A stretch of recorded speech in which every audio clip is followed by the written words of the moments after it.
तो दोस्तों, कहानी की शुरुआत होती है बेन नाम के एक लड़के से जो एमआईटी से मैथ्स की पढ़ाई कर रहा था। वो बहुत ही ज्यादा होशियार था और इसी वजह से इसे हार्वर्ड यूनिवर्सिटी में पढ़ाई करने का मौका मिला। लेकिन वहाँ की फीस $3 लाख थी और बेन के पास इतने पैसे नहीं थे। कुछ दिन बाद बेन अपनी क्लास में था तो प्रोफेसर मिकी ने सबको एक बहुत मुश्किल सवाल दिया। कोई भी बच्चा इस सवाल को नहीं निकाल पाया, पर आखिरकार बेन ने सही जवाब देकर सबको हैरान कर दिया। इसकी होशियारी से प्रोफेसर भी काफी इम्प्रेस हुआ और उसने बेन को शाबाश दी। फिर बाद में प्रोफेसर ने देखा कि टेस्ट में बेन के 97% मार्क्स थे, जिससे वो समझ गया कि बेन एक बेहतरीन स्टूडेंट है। फिर एक शाम जब बेन लाइब्रेरी में पढ़ रहा था तो फिशर नाम का एक लड़का इसके पास आया और इसे अपने साथ चलने को कहा। बेन को कुछ समझ नहीं आया, मगर फिर भी वो इसके साथ चला गया। फिशर इसे कमरे में ले आया जहाँ प्रोफेसर मिकी, क्याना, चुई और जिल नाम के 3 स्टूडेंट के साथ मौजूद थे। असल में ये एमआईटी के सबसे होशियार बच्चों का ग्रुप था। फिर मिकी ने बेन को बताया कि ये इसकी ब्लैक जैक टीम है जो कसिनोज में जाकर मैथमेटिकल टेक्निक्स के जरिए सभी बाजियां जीत जाती हैं।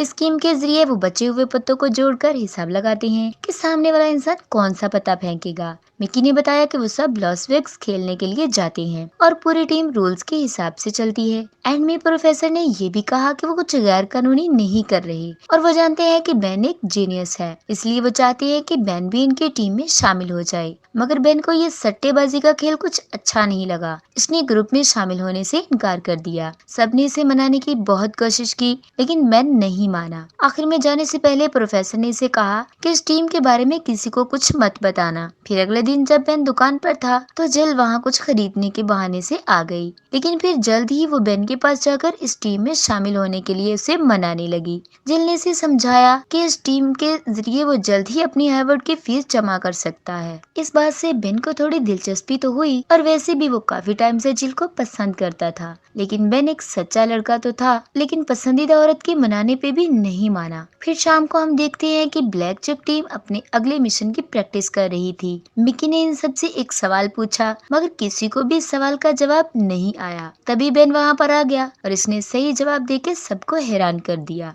फिर इसने कहा कि इस टीम में शामिल होने का फैसला कर चुका हूँ। ये सुनकर सभी बेहद खुश हुए और फौरन इसे अपनी टीम में काम करने का तरीका सिखाने लगे। उन्होंने इसे पत्तों के निशान, साइंस और इन्हें गिनने की टेक्निक सिखाई। फिर कुछ दिन प्रैक्टिस के बाद बेन टेस्ट के लिए तैयार हो गया। अब वो सब जुआ खेलने के खुफिया अड्डे पर पहुंचे और बेन कुछ लोगों के साथ खेलने लगा। जल्द ही वो काफी पैसे जीतने लगा और काफी खुश भी था। मगर तभी अचानक कुछ गुंडे उसका मुंह ढककर उसे घसीटते हुए कमरे में ले आए। बेन ने काफी घबराकर कहा कि इसने कुछ गलत नहीं किया। तभी इसके मुंह से कपड़ा हटा दिया गया और इसने देखा कि ये गुंडे कोई और नहीं बल्कि इसी की टीम में इसके साथी थे। असल में वो सिर्फ देखना चाहते थे कि अगर बेन पकड़ा जाए तो क्या करेगा। फिर उन्होंने कहा कि वो टेस्ट में कामयाब रहा। अब वो सब लॉस वेगास जाने के लिए तैयार हैं। अगले दिन blackjack team Las Vegas पहुंच गई और मिकी ने सबको नया नाम देकर अपना बेस बदलने को कहा। उसके बाद रूल के मुताबिक इन सबको एक दूसरे को ना जाने का ड्रामा करना होगा।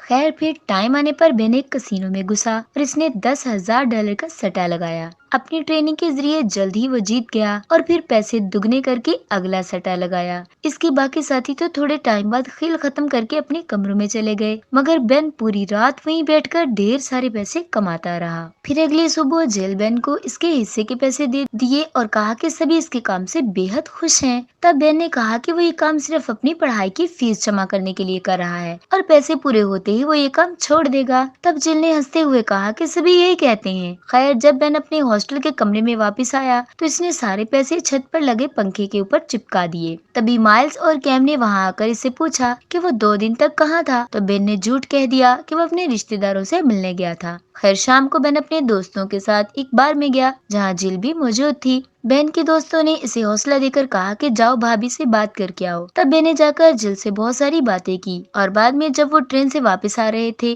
जिल ने कहा कि वो दोनों साथ काम करते हैं, इसलिए वो काम के बीच प्यार नहीं लाना चाहती। फिर अगले कुछ हफ्तों तक इनकी टीम ने लॉस वेगास जाकर अपनी मैथमेटिकल जुगाड़ और टेक्निक्स के जरिए बहुत सारे पैसे कमाए। मगर जल्द ही कसिनो वालों को शक होने लगा कि शायद ये चीटिंग कर रहे हैं। तब सिक्योरिटी हेड कॉल विलियम्स ने बेन पर नजर रखनी शुरू कर दी। दूसरी तरफ बेन और जिल की नजदीकियां दिन ब दिन बढ़ती जा रही थी। साथ साथ वो एक ही दिन में लाखों डॉलर्स कमाने लगता था। तो फिशर को इससे जलन होने लगी थी। एक रात कसिनो में फिशर बेन की टेबल पर आकर बैठ गया और ग्रुप का रूल तोड़कर इसे बातें करने लगा जैसे वो बेन को जानता हो। तभी इसने एक खिलाड़ी पर शराब गिरा दी और जल्द ही इनमें हाथापाई शुरू हो गई। खैर बेन और इसका ग्रुप वहां से किसी तरह से बच निकला और बाकी लोगों को पुलिस ने गिरफ्तार कर लिया। इसके बाद प्रोफेसर मिकी ने फिशर को टीम से ही निकाल दिया। इधर बेन और जिल नाइट क्लब में घूमने गए, जिसके बाद वो बेहद करीब आ गए। फिर जैसे जैसे टाइम गुजरता गया, बेन का पूरा ध्यान पढ़ाई से हटकर पैसे कमाने में लग गया।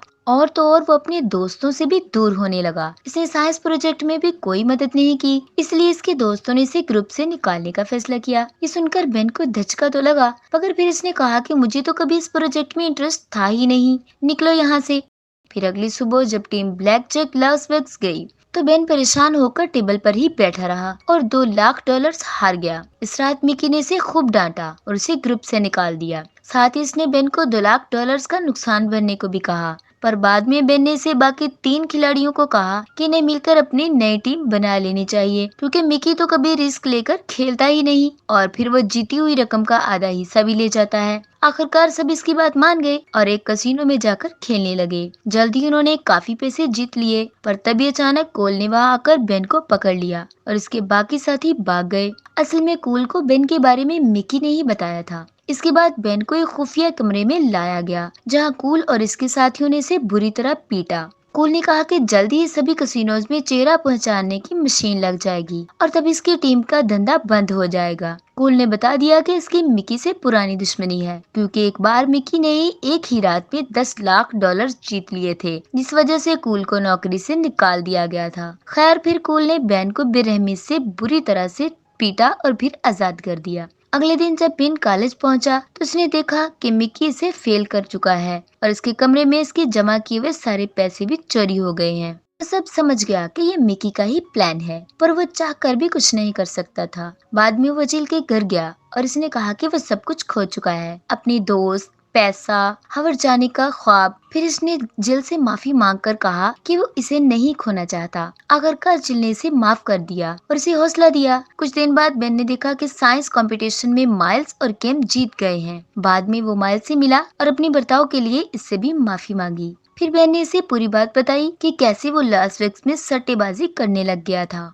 आखिरकार माइल्स ने भी इसे माफ कर दिया और कहा कि तुम्हारे लास वेगास के कारनामे हैं तो बड़े मजेदार। खैर कुछ दिन बाद बेन ने प्रोफेसर मिकी से मिलकर इससे भी माफी मांगी और कहा कि वो फिर से टीम में शामिल होकर अपने खोए हुए पैसे वापस जीतना चाहता है। इसने कहा कि वो चेहरा पहचानने वाली मशीन लगने से पहले एक बार आखिरी खेलना चाहता है। साथ ही इसने पैसों के बदले मिकी को इसके पास रुकने को कहा। पैसों की लालच में आकर प्रोफेसर मिकी राजी हो गया और इसकी टीम एक बार फिर से लास वेगास आ पहुंची। इस बार उन्होंने 6,40,000 डॉलर जीत लिए थे। मगर तभी अचानक कोल और उसकी टीम इन्हें पकड़ने आ पहुंचती है। बेन की टीम फौरन सारे पैसे लेकर वहां से भाग निकली थी। तभी मिकी बेन से पैसों का बैग लेकर जाने को कहता है और इसे संभाल कर रखेगा। जिसके बाद मिकी भागकर एक लेमोजिन में बैठ गया और ड्राइवर को एयरपोर्ट चलने को कहा। तब ये खुलासा होता है कि ये सब तो मिकी की साजिश थी, ताकि वो पूरी टीम का पैसा लेकर फरार हो जाए। अब वो बेहद खुश था, मगर जैसे इसने बैग खोला तो इसके पैरों तले जमीन निकल गई। असल में इसके बैग में पैसे थे ही नहीं, बल्कि नकली सिक्के थे।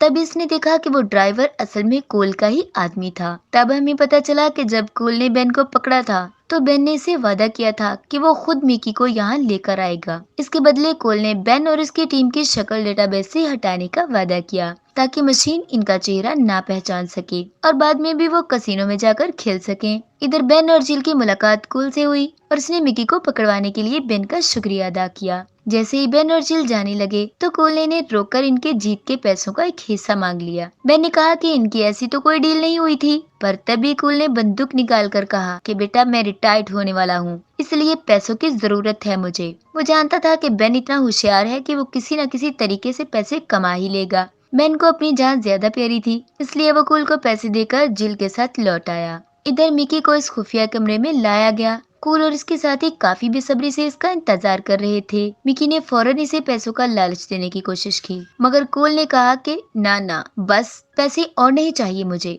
बहुत हो गए हैं मेरे पास। फिर इसने मिकी की जमकर धुलाई की। दूसरी तरफ बेन और जेल एक कसिनो में माइल्स और कैम से मिले और तब पता चला कि बेन की तरह वो दोनों भी मैथ्स में तेज थे और बेन ने इन्हें भी कसिनोज में खेलने के लिए बुलाया था, जिसके बाद इनकी टीम ने अपनी टेक्निक्स के जरिए ढेर सारा पैसा जीता। कुछ दिनों बाद सभी कसिनोज में चेहरा पहचानने की मशीन्स लग गई और कोलिस के साथ साथियों को सिक्योरिटी गार्ड्स की नौकरी से निकाल दिया गया। वहीं दूसरी तरफ बेन ने अपनी कहानी हार्वर्ड के प्रिंसिपल को सुनाई और पूछा कि मेरी काबिलियत ने आपको हैरान किया या नहीं। ये सुनकर तो प्रिंसिपल का मुंह खुला का खुला रह गया। तो क्या बेन को हार्वर्ड में एडमिशन मिल गया होगा? इस बारे में आप क्या सोचते हैं? कमेंट में जरूर बताइएगा।